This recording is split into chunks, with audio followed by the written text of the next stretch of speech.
আমি সজীব ওয়াজেদ জয় বলছি। বাংলাদেশে এখন একটি বিশৃঙ্খল পরিস্থিতি চলছে।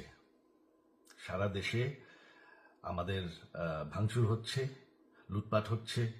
আমাদের শহরের বাইরে আমাদের নেতাকর্মী, আমাদের আওয়ামী লীগের নেতাকর্মীদের উপর হামলা চলছে, অনেকে হত্যা করা হয়েছে।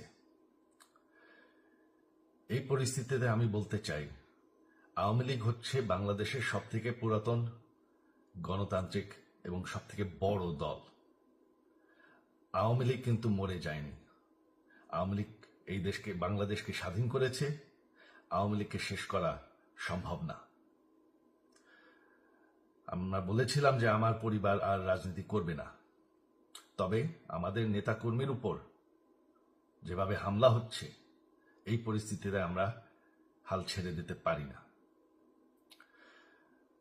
বাংলাদেশে যদি গণতন্ত্র, নতুন বাংলাদেশ গড়ে তুলতে হয়, আওয়ামী লীগ ছাড়া সম্ভব না।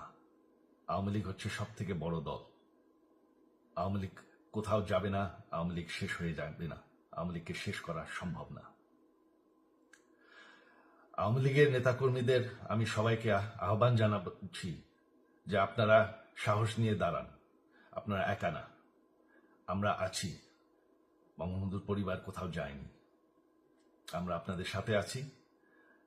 দেশকে, আমাদের নেতাকর্মীদেরকে, আওয়ামী লীগকে রক্ষা করার জন্য যা প্রয়োজন আমরা করতে প্রস্তুত। এই যে আমাদের বর্তমান যারাই আছে ক্ষমতায়, তাদেরকে আমি বলবো যে আমরাও একটি গণতান্ত্রিক, শৃঙ্খল, নিরাপদ বাংলাদেশ চাই, জঙ্গিবাদ মুক্ত। তার জন্য আমরা সবার সাথে আলোচনা করতে প্রস্তুত।